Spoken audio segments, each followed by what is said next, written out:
Today's episode of the podcast is brought to you by the Life Force Academy. Life Force Academy, amazing way to have a really good, strong, inspired home meditation practice, yoga practice, Kundalini yoga. You can access it from anywhere in the world, whether you want to do our inspiring live streams every week or one of the countless on-demand classes, meditation practices, whether you want a good yoga practice for right when you get up in the morning to have good energy throughout the day, or perhaps you want something to have a good night's sleep right before you go to bed, or maybe if you're feeling some worries and some nervousness, you want to use the practice to kind of reduce your worrying energy. There's something for everyone. Whether you're brand new to Kundalini yoga practice, meditation practice, or you're a long-time practitioner, it'll meet you right where you're at. It's a beautiful experience, worldwide, global community of members in over 60 countries around the world. Life Force Academy, just go to lifeforce.yoga. That's the URL. Just type that into your browser, lifeforce.yoga, and you can begin your 2-week trial for just $1 as a listener of this podcast. Also, the link is in the podcast description here, or you can type the URL into your browser, lifeforce.yoga, to start a 2-week trial for just $1. That's the Life Force Academy. I'd love to have you a part of it. Thanks for listening to the podcast, everyone. Really happy you're here with us. Another beautiful episode today. Excited for you to hear it. Thanks to everyone who's been listening. If you haven't already subscribed, please do so. If you like what you hear, please consider leaving us a rating or review. Really do appreciate that. And thanks so much, everyone. Enjoy the episode.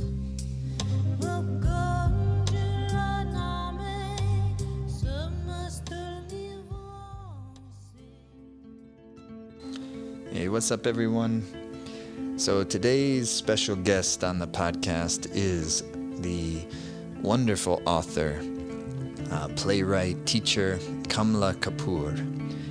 I became familiar with her a few years back after reading her really wonderful book, which we talk a lot about in this episode, called The Singing Guru, on the legends of the great Indian mystic sage master Guru Nanak, who lived about 550 years ago in northern India, and of course is the first master of the Sikhs. And I really thought her book was so special, and you know, it's not always easy to find really great works on Nanak, especially that are really well written in English. And this is one. It's one of my favorites. I've given it to so many people. I recommend it, The Singing Guru, and you're going to hear a lot about it. And Kamla, she was born and raised in India and studied in the United States. She currently lives in both India and the United States.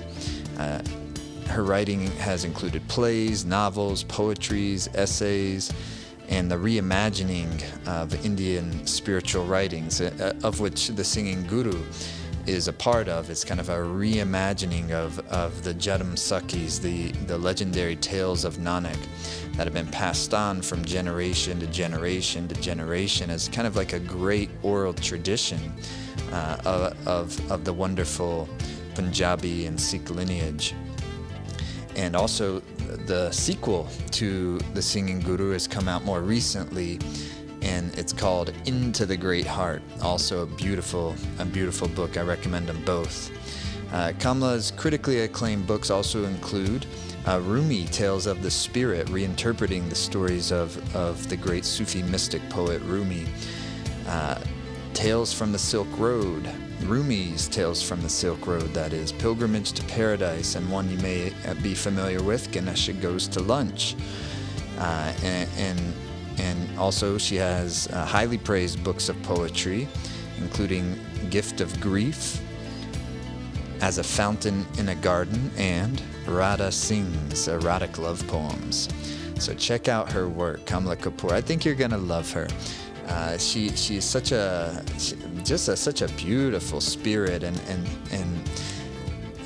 about I think maybe midway through 2020, Simran and I were watching a special on Guru Nanak that was actually airing on PBS where we live, celebrating Guru Nanak's 550th anniversary, and one of the people featured on there was Kamla Kapur, and we were just so enchanted by her, and we both thought she was just so cool and not only articulate, but just she just had such a vibe about her that I loved, and reached out to see if she would come onto the podcast. I was thrilled that she accepted, and we had a really beautiful conversation. I enjoyed myself very much, and hopefully the first of many. And so enjoy this podcast, everyone. Check out her work, Kamla Kapur. You can access her website in the podcast description here and be able to check her out. And thanks again, everyone, for listening. Enjoy the episode.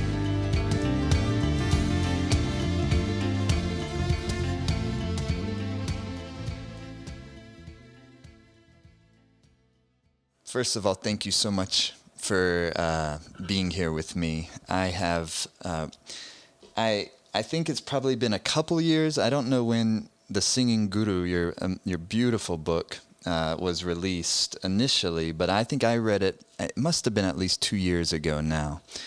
2015. It came out in 2015. I remember I was reading it I was on my way to Peru. I was on a flight to Peru, and it was one of those flights where usually I want the flight to end so I can get off the plane, but it was one of those flights that I was enjoying the book so much that I didn't want the flight to end. And I left it in Peru because it was, my favorite books I always end up giving away to somebody. You've got to read this. And so I just got a new copy in preparation for speaking to you. I wanted to go back and read some of the stories again and go through it. And then also I haven't finished it yet, but I have the kind of the sequel, Into the Great Heart, the Legends and Adventures of Guru Angad. And I'm in part 2 of this book right now. But I just wanted to thank you for writing these beautiful books, because for me, it's really, and as someone who has a great love for especially this Guru Nanak.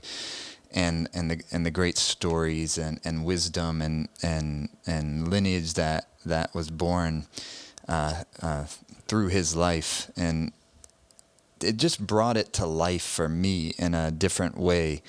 As someone who is not of Indian descent, did not grow up with these stories in my life. I had other stories in my life. It just brought them to life in a way that really translated to me. And so wanted to thank you for that, because they really are just beautiful books. Well, thank you for reading them, because, a book is meant to be read. And so I'm very appreciative of you as a reader. There's a Sanskrit word which means that the audience or the reader has to be of the same heart, in order to for there to be a match between the reader and the writer, and something that's written is never quite complete till it is read. So thank you, Jadip. Yeah, that's beautiful. Well, I did want to. I wanting to talk about some of the books, but I would love to hear a little bit about you. I was curious. So did you grow up in where did you grow up? I grew up in India and didn't come to the United States till I was about 22 years old to study. And then I've been here off and on since then. And I just turned 72. And so America has been part of my life for a long time. So has India, because my husband and I live in India before pre-pandemic, we lived in India for like 6 months every year for the last 17 years. Oh, wow. And I miss that. I miss that this year. Yes. And what part of India did you grow up? Well, my parents' home is in Chandigarh, Punjab, and we have a home up in Himachal Pradesh in the Himalayas. Oh, beautiful. And, which it's just beautiful. It's 7,000 feet above sea level, and lots of old ancient forests, and a beautiful stream in our front yard, and just the hermetic life, the ascetic life. It's great. So we're both hoping to return to it sometime, hopefully soon. Yes. Wow. That sounds, what a blessing. So and that's where this book was written. Oh, okay. In the forest of Himachal Pradesh. I've visited that area before, and wow, it's such a special place of the world. Yes, and our home is in a very remote area. Beautiful. We don't have any neighbors, so it's really quite a treat. Amazing.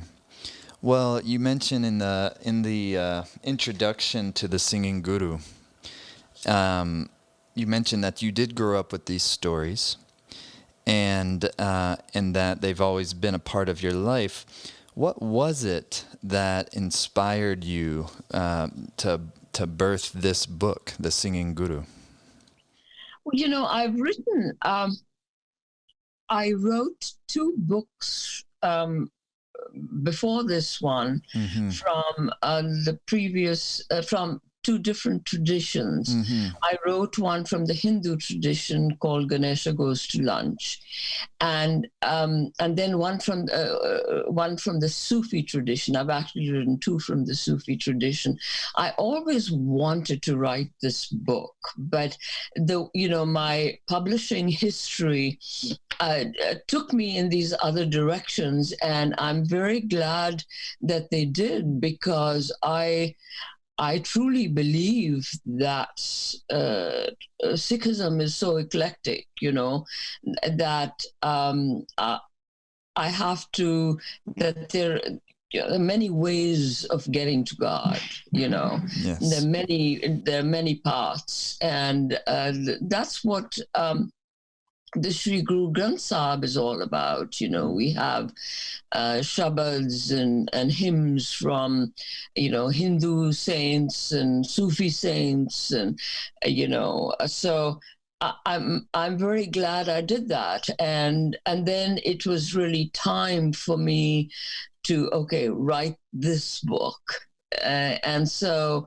this was the book I'd always meant to write. And the second book I wrote because I realized the lack in it of female personages from history, and I felt like I had cheated myself out of that by not really focusing on them. So that's why I wrote the second book. And Into the Great Heart, you mean? Yes. Right, that was something I wanted to ask you about. I'm sure we'll get there, because so when you said so first when you said you have Ganesha Goes to Lunch, is what that's called, and that's right. And then the other 2 are on Rumi, yes? That's right. Well, I can't wait to read those as well. And there are 2 separate books. One is called Rumi Tales from the Silk Road, and the other one that just came out last year, it's called Rumi Tales of the Spirit, Journey to Healing the Heart. And that one has commentaries on Rumi's stories as well. Great. Well, beautiful. Have you been a writer most of your life? I have, actually. I started writing when I was about 14 years old. And my father is actually, who passed away in 2007, was the inspiration behind my becoming a writer. And he always, when I was in my mother's womb, he prayed for a writer, Oh, really? a good Gursikh and a writer, So it's like, His prayers so have come to fruition. yes, yes. Actually, I had meant to write books on all the Sikh gurus. I mean, they're fascinating. They're just so compelling.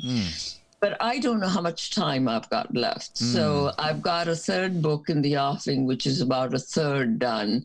And I got distracted by writing a book on the pandemic, my life during this pandemic. And so that one's been shelved, but I'm hoping to get around to completing it. Inshallah.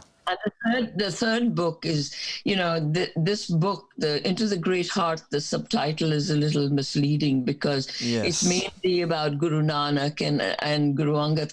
He becomes Guru Angad at the end of that book. And so this book is really, the third book is really about Guru Angad and the introduction of the fourth Guru, Guru Amar Das, the third Guru Amar Das. That's what your third book will be about. Yes. Yeah. Well, I hope we do get to read that. But I'm still finishing Into the Great Heart, which, as you mentioned, is really about the women.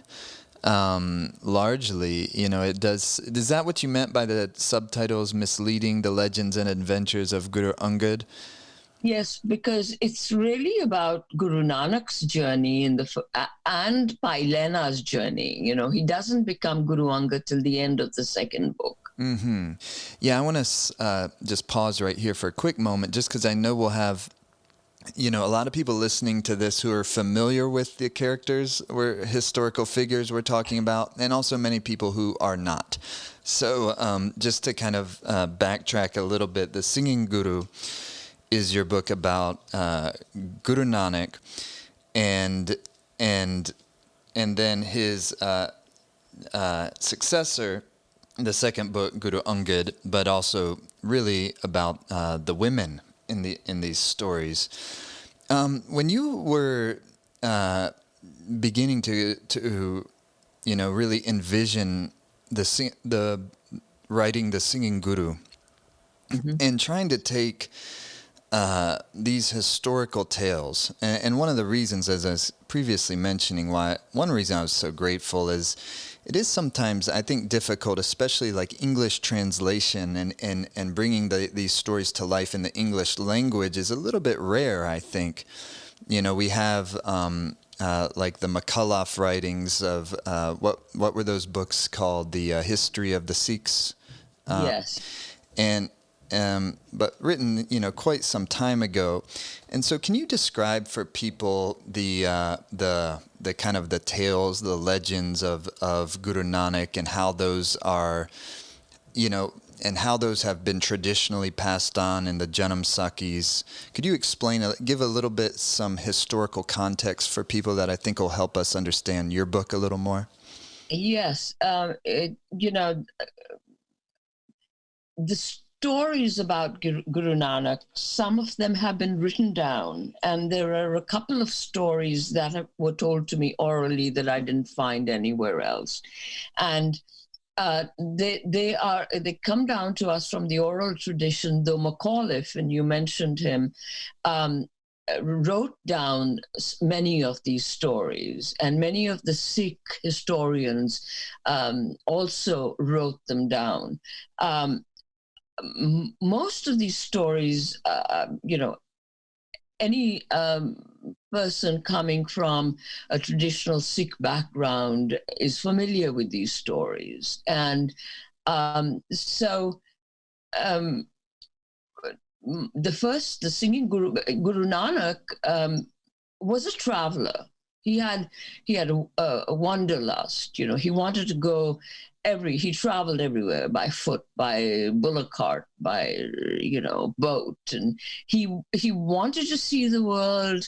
He wanted to spread his message, and so he traveled. He was away from home for a very long time. And most of the stories that I tell in The Singing Guru are stories that took place while he was traveling with his beloved minstrel, Mardana, who was a Muslim, by the way. And so I, for the sake of consistency, I wanted to just sort of tell the stories that occurred while he was traveling. And it's only at the end of The Singing Guru that he establishes, settles down in a place he's established called Kartarpur. And the book tells a story about how the Sikhs had a place of their own, finally had a place of their own. And so does that answer your question, or is there anything else you'd like to know? Well, yes, it does. And then in addition to that, so a lot of the tales of Guru Nanak are, they come across as like, legends, almost like mythological, fantastical at times, and compelling, and both, I think, fascinating for both adults and also for children. And so could you speak a little to that? And how that, what does that mean for you, or how does that come across, and how did that influence your work in terms of kind of translating this into the story, or your depiction of the story? Yeah, my primary focus and concern when I'm writing are concerns of a writer. How do you structure the book? How do you make it so that it's readable? And how do you make it interesting? So I had, and it's strange. The process of writing is a very strange one, because I first started writing this story about. And I wanted to, the two stories that sort of I glommed onto was the first story was Mardana is is human just like all of us. Yes. and he I can't write a story from Guru Nanak's point of view. It's too elevated a point of view. Sure. So I wanted a human perspective. So Mardana, who in folk tales is a very human person, he's always sort of like, when Guru Nanak tells him to, like, eat wisdom, eat wisdom. And Mardana says, no, I want food, forget about wisdom. I want food, And so it's like, and in the story, the little story that I read was about 4 lines long, I think, in Macauliffe, that he wanders away from Guru Nanak and gets tempted and turns into a goat. Yes. And so that I thought was a wonderful plot device. And so I started the book like that.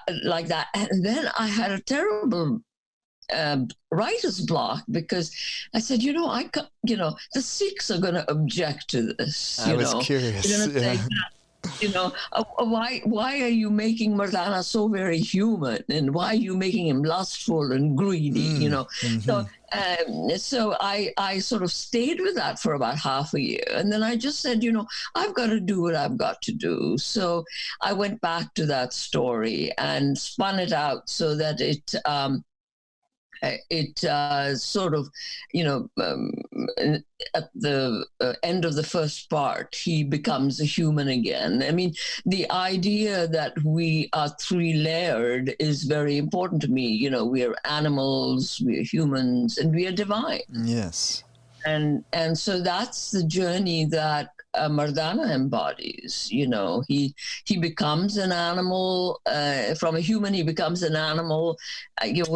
Unchecked appetites always turn us into animals, and Right. then he learns to become a human, and it takes him the whole book to learn to be a human. Right. You know. And then in the second volume, and towards the end of even, the Singing Guru, he's attained stature. And then in the second book, he's really become quite divine. He's written a poem that Guru Nanak has included in the Granth Sahib, Mm-hmm. So when we bow down to the Granth Sahib, we're bowing down to Mardana also.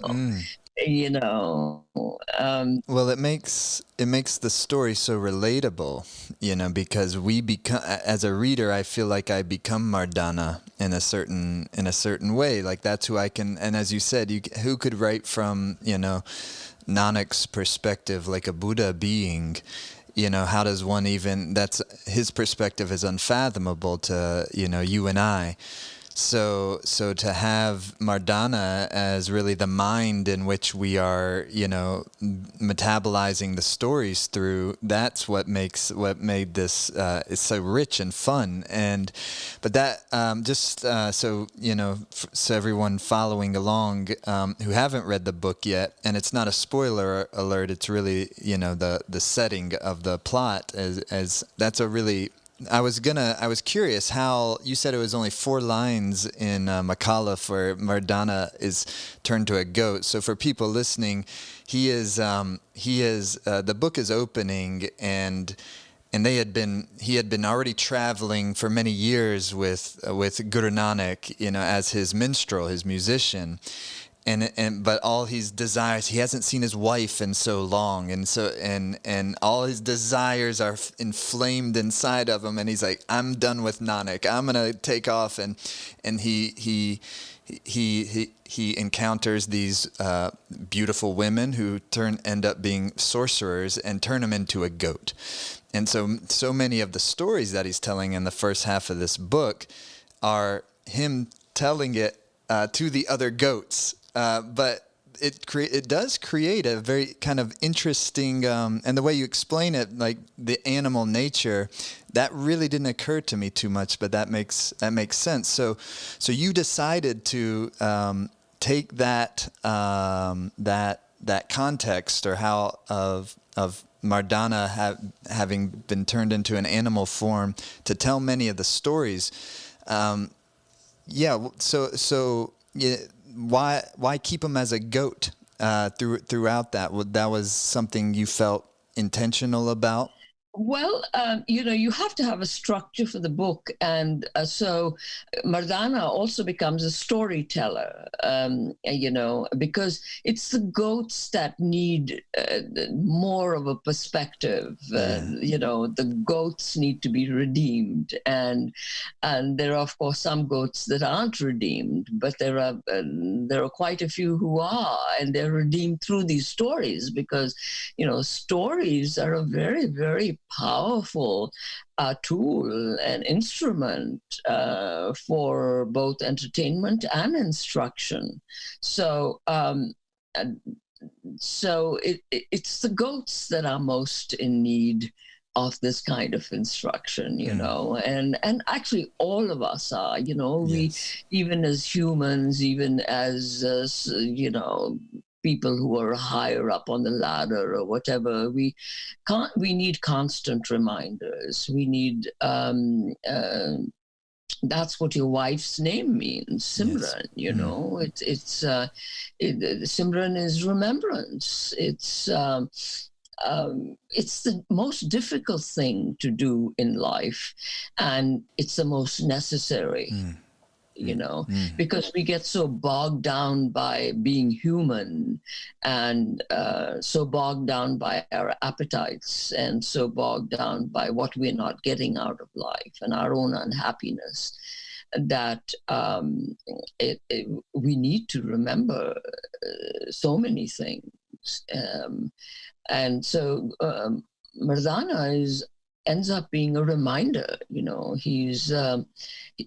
needs to remember himself, and by telling the stories, he reminds others of what the important things to remember are. Like, for example, this whole concept of hukam, which we have in almost all religions. God's will, you call it, or Islam means submission, and so it's like, whatever happens in life over which we have no control and no power, has to be surrendered to the higher power if we are to live peaceful existences. Yeah, and one of the things I really loved about the book, when we get the stories of Baba Nanak, and so much of the teachings of Nanak that we have, or if not all of them, are through his poetry, but his poetry that came through in musical expression, and hence the singing guru. But then when we know the tales, it puts, and what I thought your book does really beautifully is it puts these shabads, or these kind of these hymns into the context of a story, of the tale, that then kind of, like, to me, even gives them even greater strength and power. Could you speak to that? This is not something I've invented. This is something that even Macauliffe, gets into that. And but there are traditional contexts for his shabads, but I didn't want to stay with the traditional context. So what I have invented is different contexts for the different shabads. Because when a song comes at the appropriate time, your heart is open, and one of the ideas that got me started writing this book, and why I titled it The Singing Guru, is the idea that kept coming in my mind that, Guru Nanak must have sung, and what did his voice sound like? Oh, what did his voice? There's no recording of it, but I only had to imagine it, and I'm sure I still can't imagine it. I'm sure it was beyond imagination, the power of it. Well, is there anything that jumps out? Do you have the book? Is there anything that jumps out in terms of something you could share with us from really either book? What is it that Nanak says to Mardana, where he says, like, Bani is coming? He's like, awaken the Rabab, Mardana. Bani is coming, and it's such a beautiful way of exploring life. Well, I'm trying to find something I hadn't. Let me see if I can just find a. Yeah, no rush at all. A story with the context. Okay, this is Mardana.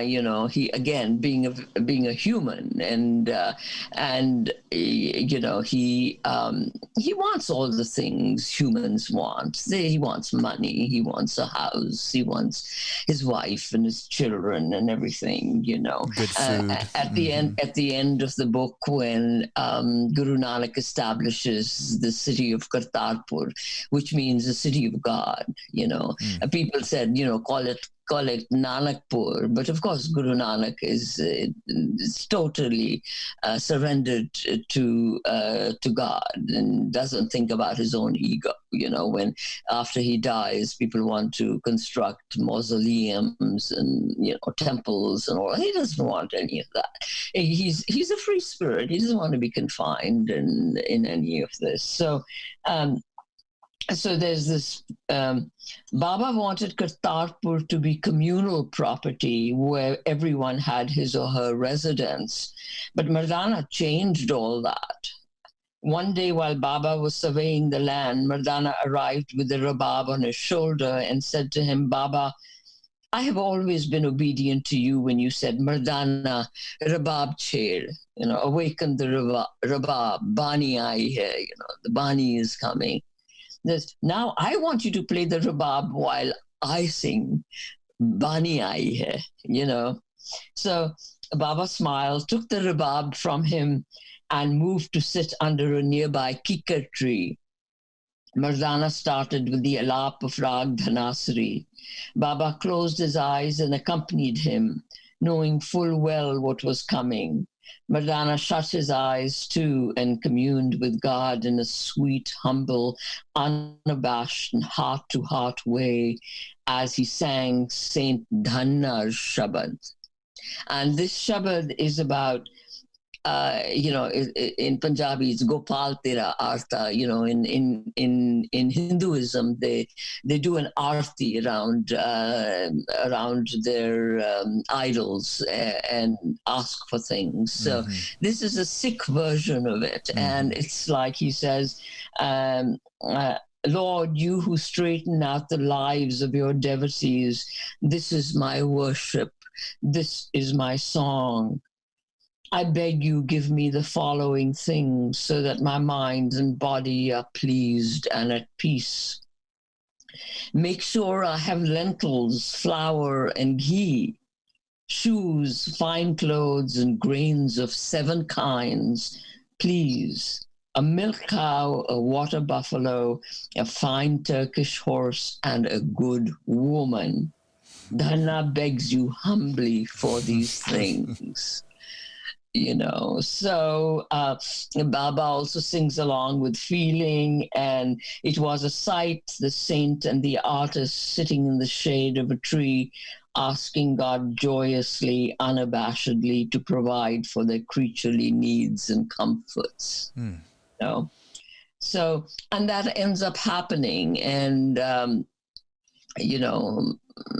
that makes Mardana happy. He's finally found all his creature comforts in his content. Yes. Yeah, really, the end of the book, the end of the Singing Guru, I don't remember all the details because it was a couple of years ago, and that's why I'm rereading it now. But the kind of the primary feeling I remember having, like, closed the book, and the thought that I remember very clearly having is that I felt closer to Nanak. That was just the predominant feeling, and that I think is a high compliment. That's like, what else would we want? Would I want an experience of reading this book do if not something like that? That it brought me closer to Nanak, which of course brought me closer to myself, brought me closer to God, and in just the magic of storytelling.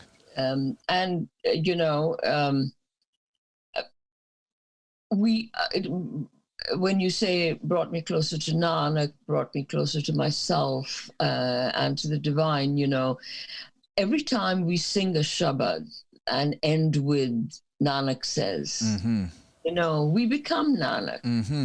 We become Nanak, unless we can find Nanak within us, he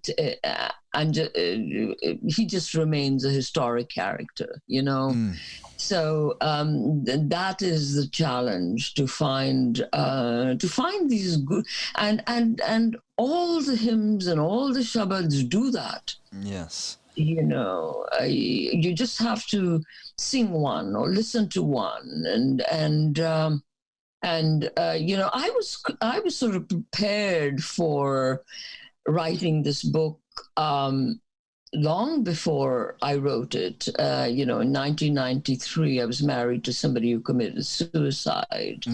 And that was a very, very difficult period in my life. And just within 4 or 5 months of that, somebody brought me a harmonium, and I didn't know how to play the damn thing, And she just said to me, she was an Indian, and she said, this belongs to you. Give me $300. It's worth $300, and this is yours. So it was said with such, authority that I knew that it was a gift from the universe, So I taught myself to play it. I taught myself to compose in the ragas that the Gurbani is composed in, and I started singing, and I've never, although I sing occasionally, I've never reached professional status, but that's not the point of it at all.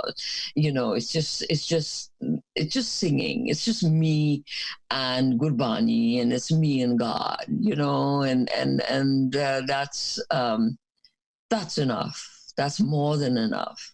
I mean, that whenever I'm feeling really low and I start singing, it just works magic.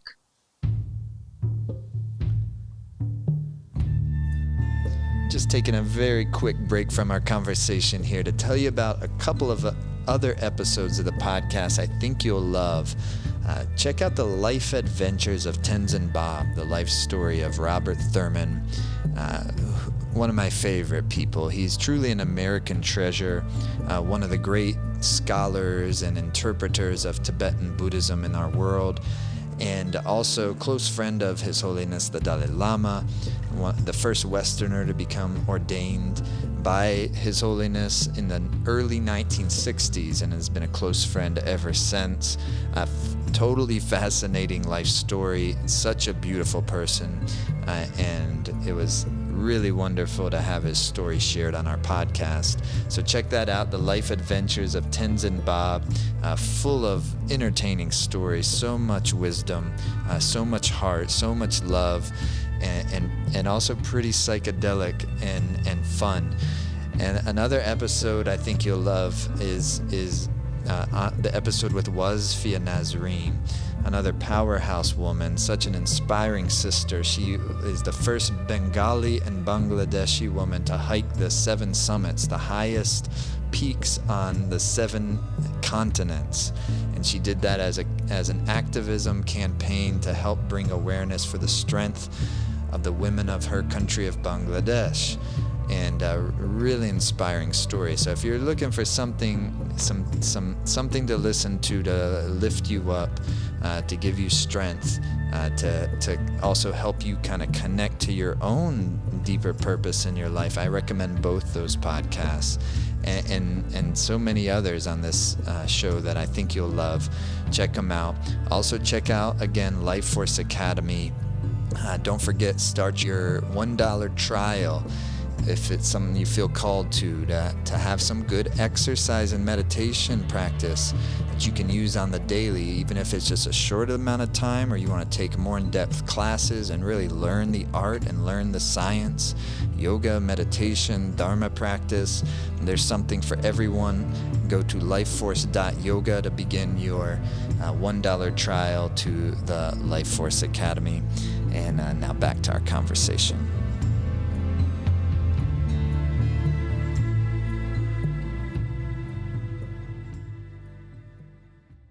Well, that's the thing about art and the poetry, and as we were saying, is there's a certain, Nanak, when he kind of merges with the cosmic consciousness, or however it happens, or however we want to try to articulate it in that moment of like a transcendent enlightenment. Told as him going under the Kalibane River for multiple days, and then emerging with this japji, with this really beautiful kind of cosmic poetry that's just so multifaceted, and one we can read the translations, and we can, it somehow can like apply to our our lives and like our relative life and help us guide us and just really navigating through the mundane of daily life, all the way to really being a description of the architecture of the creation itself and the pathways of being able to merge with the creation itself and everything in between. But when we remain in our kind of more intellectual minds, our ordinary thinking, as he points out right from the beginning of Japji, thinking, and you multiply that by thousands of times, you're still not one thought closer to reality. But it's the poetry and the music and the artistry that then creates like this courtship, like this love affair, and where like all of creation gets personified as like a Akal Purakh. And can you speak to that a little bit on how Nanak sees and experiences and kind of in his songs and writings personifies the divine? What is the divine? I mean, for one, the divine is not something that's external to us. The divine cannot exist apart from our hearts, so the divine is also in very human terms. The divine is something that rescues us. When we're bogged down in the swamps of Guru Nanak's image, emotional attachments, then it is the divine that, if we remember it and we seek it and we seek its help, then that's what rescues us.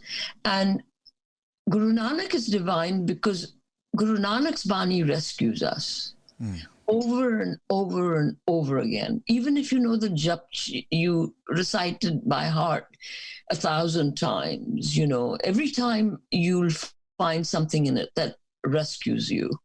And his divinity is not apart from his humanity.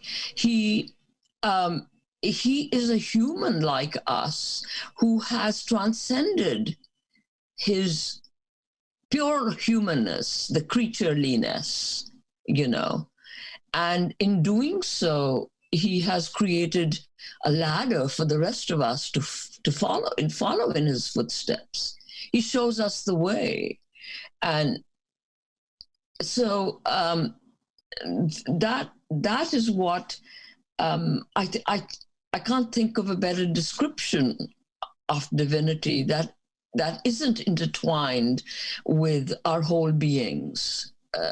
It's all on a spectrum, and all these guides, all the gurus from the Granth Sahib, all our other guides from the globe, and do that. They do that because they show us that if one human being can do it, the rest of us can strive for it. It's doable. Yes. It's doable. They make a bridge. Their function is to make a bridge for the rest of us to span what Guru Nanak calls the burning world ocean. It's the burning ocean, and it's the dark night of the soul. It's the terror of existence, and we all face it sometime or the other. Yes. When writing Into the Great Heart, you said that you wanted to give voice to the women in these stories, and I was curious. Number one, well, first, could you just speak to that a little bit and give us some context for who the women are in these stories? Bibi Nanaki, Nanak's sister, Nanak's wife, and also I was curious, really when reading Into the Great Heart, what are the what did you personally draw upon to bring spirit and to bring life to these women? And at times, the dialogue's very rich, often fiery, or emotional, and just real and so human. And I was just curious. I think you were very courageous in both of these books, with both, writing from the context of Bhai Mardana and how human, you make him in the stories, but also into the great heart, especially with really everyone around Nanak, and how human you make them. And I would imagine that it probably did take some courage to, to put that out there like that. So can you speak to that a little bit? Well, speaking about courage, it did take that, because I had to, constantly negotiate. What are the Sikhs going to think? Right. Right. Or what are more fundamental Sikhs is what you mean? Yes. Mm-hmm. I've already got flack from some people that how can you make Mardana so human? How can you take liberty with that? And I can't write unless I have utter liberty to do what my heart and my soul tells me to do. Right. And so, the first of all, I think that Sikhism, as it is, as it has been institutionalized, sometimes goes contrary to the message of the gurus. And the gurus, for example, Guru Nanak, has praised women so much. The fact that they don't let women sing in the Holy Temple, for example, and in the Golden Temple. Yes. So I wanted to address that and redress that.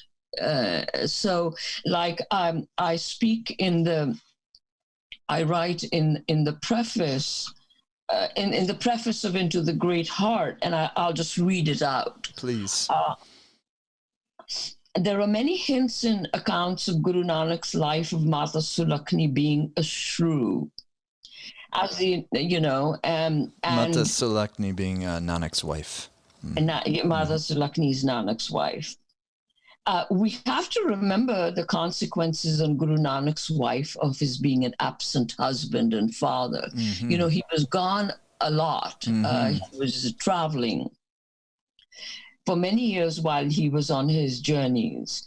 For those years, Sulakni was a single mother. Guru Nanak's absence impacted their children as well, one of whom, Baba Sri Chand, was brought up by Guru Nanak's sister, Bebe Nanki. We know from advances in psychology and from sheer common sense that this arrangement must have had emotional consequences for all involved. If we are to bring history up to date, make it relevant for ourselves, we need to see it in the light of contemporary insights, still quite limited, about human nature. Simply put, Guru Nanak's journeys and his invaluable and lasting message had its casualties. This is not a criticism of Guru Nanak, who had to follow his own path in order to leave humankind the message that has resounded for 5.5 centuries and will continue to do so till the end of time. It is rather a recognition of the fact that one person's destiny impacts another's. And then I talk about the feminine question, and if you have time, I could read that. Please, yes, please. The feminine question cannot be raised without dealing with the question of patriarchal concepts of God in most religions. The human tendency to anthropomorphize and personify in terms of race and gender, comforting as it may be for many, has the inherent peril of misrepresentation.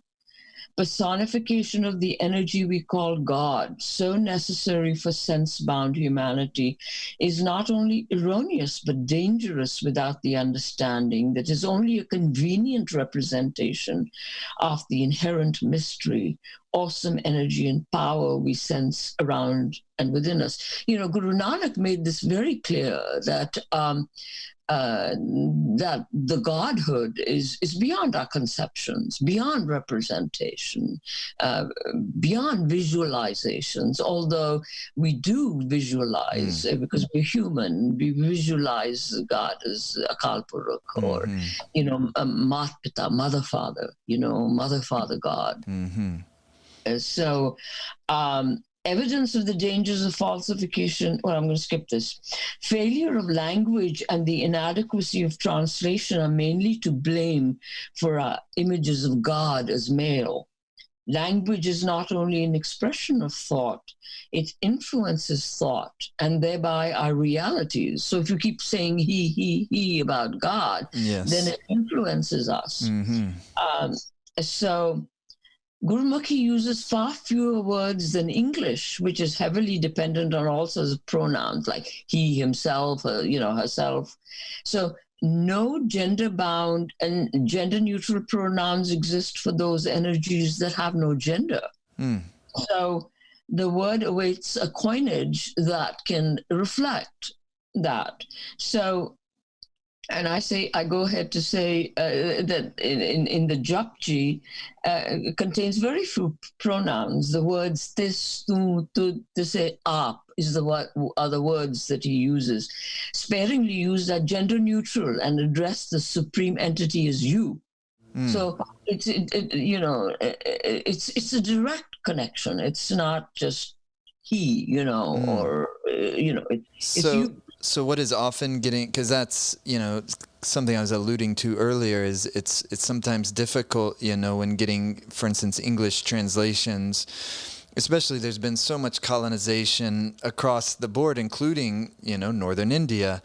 And so sometimes you're reading the words of Nanak, translated into English, and I feel like I'm sometimes getting, some of like more of like a feel of like the New or the Old Testament type of language that is kind of infiltrated into there. And I've always been curious about that in the Gurmukhi. So what are the pronouns being used and how much? And so you're saying they're predominantly gender neutral? Yes. Yeah. Yes. And it's only in translation that into English, which is very pronoun heavy, that you come to. So, but this and I counted 151 instances of personal, possessive, and reflective pronouns of he, him, himself are used in the online version of the Japji, translated by Sahib Sant Singh Khalsa, right? And all Gurbani translations follow this tradition. But in the Japji itself, Guru Nanak sings the universal feminine energy 3 times, specifically feminine. Is that the Kudrat the Kavan? Yes. In speaking of the all-encompassing Guru, he says the Guru includes the Hindu trinity of Shiva, Vishnu, Brahma, and Mother Parvati. In the middle of the prayer, he says many gods and goddesses sing to the Guru.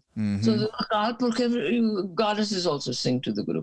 Towards the end of the prayer, he again reiterates that the great mother generated the gods and thereby all humanity. The Guru, who makes clear in another Shabad, is gender-free. And he says, neither male nor female, how can we describe it? Yes. He says it. He says it very clearly. It's neither male nor female. So I mean, Guru Nanak is a visionary. He speaks to all time. He speaks to everyone. So so I think that we need to remember that. We need to remember Guru Nanak's message in its purity. Not just the accretions of his that have grown on his message by patriarchs, a lot of patriarchs, So, and so my agenda in this book was to you give voice to the female characters. His wife, by many accounts, was a shrew, and my mother was a bit of a shrew, so I sort of and I sided with her because she was a shrew because women from that age and culture were not given the freedom to be themselves. So the only way that they knew to get what they wanted was through hysteria and through shrewish, through creating conflict. Mm-hmm. And I also really like the juxtaposition of this guru being married to a shrew. What is that? I know what you mean by a shrew, but how do you? What is a shrew? I feel like I know what you mean, but that a shrew is somebody who speaks up. Speaks up. And she speaks up. Oh, good, yeah. And she doesn't always speak up in the ways that's convenient and comfortable. The polite men would like her to speak. Right. Be sweet, be compassionate. There's a certain sort of an female etiquette that you have to follow. Yes. Yes. And so that really appealed to me. There's a wonderful story from Rumi also about a guy who goes to seek his guru, and he goes to his house and he meets the shrewish wife. So she beats him over the head, she curses him, she swears at him, and this guy really loses faith in his guru, and he says, how can my guru, who's so enlightened, be married to a shrew? So he goes off in search of his guru, and full of doubt, and then he goes off into the forest where his guru is, and suddenly the bushes break, and here comes riding his guru comes riding a tiger, and the devotee can't understand it, and he said, what is all this? And then he starts talking, and he says, but your wife is a shrew, how can you be married to her? He says, if I wasn't married to a shrew, I would not have had the power to tame this tiger. So for enlightened beings, everything is grist for the mill. Yes. Towards enlightenment, in dealing with, even with us, in dealing with the problems of our lives. And that's how, in conflicts, that's how we grow. Yeah, that's to me, that what I feel is like the essence of Nanak's way is whatever pleases thee, O Lord. That's the best for me. And it's easy to say that when everything's, going just fine around you, yes. But when there's nothing around you but suffering, which is sometimes the case in our lives, and when things are going real smooth. In us, we suffer. Yes, precisely. So that's when if I can't say whatever pleases thee, O Lord, if I can't say it when I'm in tremendous suffering, and then it doesn't really work when I say it when things are happy and pleasurable either. It can't be just one and not the other if it's going to actually work as medicine. But then if I can get there when I'm in suffering, then that becomes, as you say, grist for the mill. It becomes the medicine for the suffering itself, and instead of suffering taking us into despair, it takes us into deeper love. I feel that's what Guru Nanak calls it. He calls suffering a tonic. It's a healing tonic. Actually, my second Rumi book, Tales of the Spirit, is all about suffering and how it is so necessary. It's a given in our lives, and how we can use it. How to use it. not an easy thing to do, but if you want peace in your life, and if you want to gain a perspective on life, which is what enlightenment is all about, which is what having a having a perspective on life. You see it from the point of view of divinity. Yes, and that's Simran, is being able to be in that remembrance, so I can see it from the point of divinity.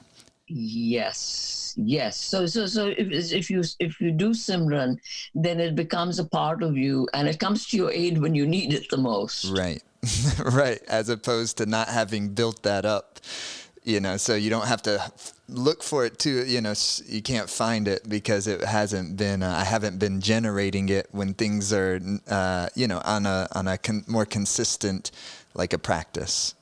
Yes, a practice. I was wondering if you would indulge me. I was reading this last night, and one of the things I hope will happen at some point, I don't know if you've ever have any plans for it, but I've, watched, I was on your YouTube and listening to you read from Into the Great Heart. And first of all, I love your voice and your vibe. And when you read your writing, it really is beautiful and brings the story to life in even more so than when I'm reading it in my own mind. So I wonder if you ever might consider or be able to do an audio versions of these books with. I think you would be an amazing narrator for your books. I'd love to do it if I have the energy. I think I would love to do it. Yeah. Well, there's the opening of chapter 17 in Into the Great Heart is the chapter Dialogue in Kartarpur, which is page 109. And I was wondering if you would be willing to is just that opening couple paragraphs. I just thought it was just magnificent writing and just full of beauty and wisdom. Okay, this one's called Dialogue in Kartarpur. Time, the river that is always coming towards us, moving away and remaining, flowed inexorably on in Kartarpur, changed its course, often subtly, sometimes violently and suddenly. Years passed as they always do in the blink of an eye. People grew up, married, moved away, died, even as new birth carried ceaselessly on. During the course of many monsoons and dry spells, the river Ravi, in its ceaseless journey and thrust to lose its identity in the sea, carried away the debris of houses, trees, corpses, without being burdened or sorrowed by any of it.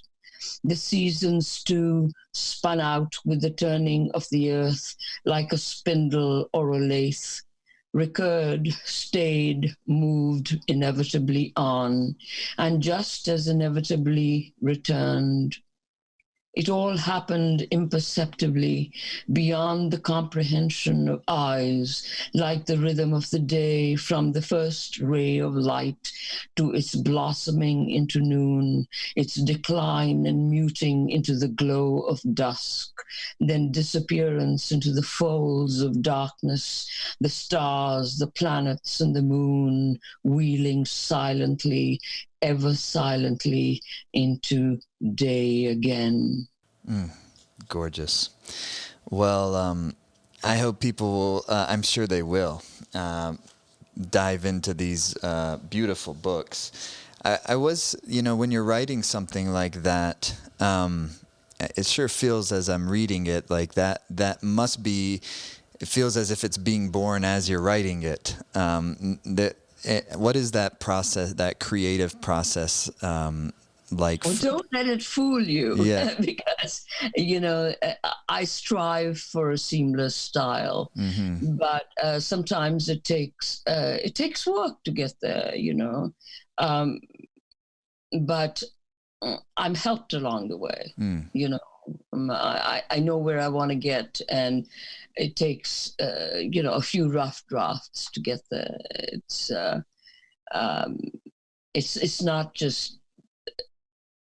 Sometimes it is. Sometimes Sure. it is. Sometimes it just. I mean, I'll be writing, and then a couple of pages will happen. I don't remember how I wrote that, but I'm writing, and a couple of pages are just flowing out. So that's good. But there are areas that I have to go back into and work on. Mm. Well, it certainly made me feel like I was sitting there in Kartarpur in the whatever 1500s, 1600s in a village in India as I'm reading it. So that's thank you for sharing these stories with us, and thanks for taking an hour or so to talk about Guru Nanak with me. Thank you. Thank you.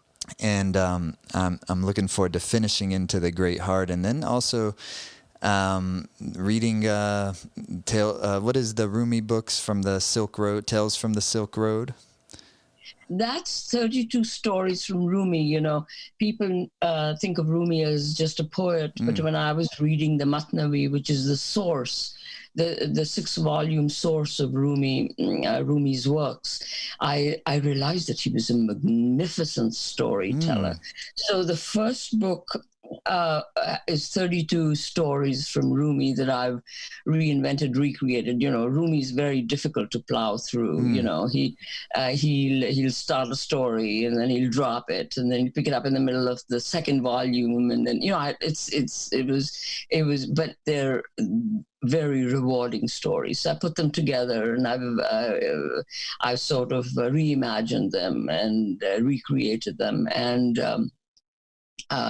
the second Rumi book, I've taken 16 of these stories. I think it's 16 or maybe 20 of these stories.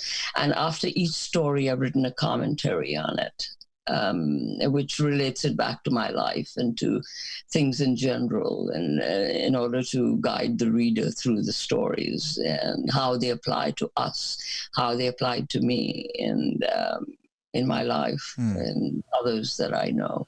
Sounds lovely. And just quickly, what is Ganesha Goes for Lunch? Is that the title? That was my first book, and it's also, you know, all my books are spiritually oriented. They're stories about from the Hindu tradition about devotion, and about these two books.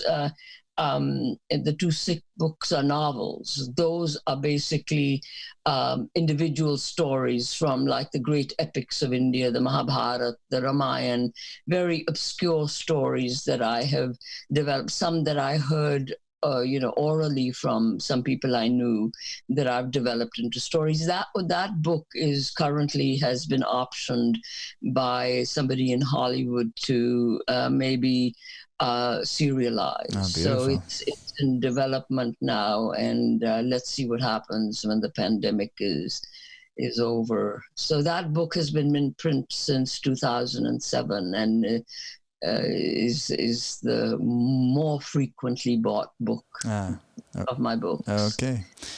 And it's my first book, and I was reading it recently because I'm having these conferences with these people who are developing the story. And I was happy to reread it. You know, I think I enjoy rereading them. Oh, good. You felt it's standing the test of time for you? It's standing the test of time very well. Beautiful. Very well. And, I wrote that, in 2005, that's 15 years ago. So and I just reread it. So when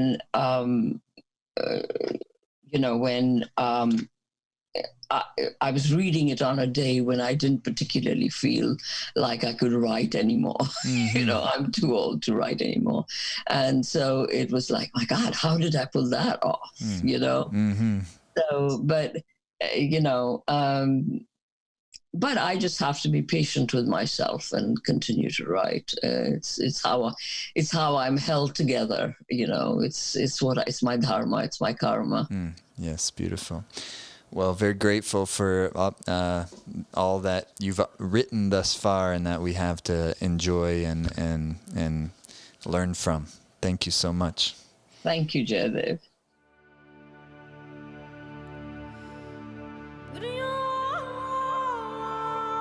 Thanks so much for listening today, everyone. Thank you again so much to Kamla Kapur. Definitely check her out. Go and order The Singing Guru or Into the Great Heart or any of her other wonderful books. You can get connected to her in the link in the podcast description. Again, if you haven't already subscribed, please consider doing so. If you loved what you heard, please leave us a 5-star rating. Give us a review wherever you listen to your podcasts. And yeah, thanks so much for listening. Thank you to Simrit, who provides the music that we're able to use during this podcast. Definitely check out her music. You're going to hear some of it here. I'll let it ride out. SIMRIT, wherever you get your music, whether Apple Music, Spotify, anywhere else. Check her out. Follow her. This is from Live in Los Angeles. Her latest full album release was released in early 2020. Live in Los Angeles, recorded in the late autumn of 2019, and my favorite of the Simrit albums. I recommend listening to it from beginning to end. It takes you on a whole journey, just like her concerts do. Hopefully we'll all be out going to live music in person again soon. For now, check her out. I'll let some of this song ride out and for you to enjoy. Thanks for listening, everyone. Thanks so much again to Kamla Kapur, and then thank you to Simrit.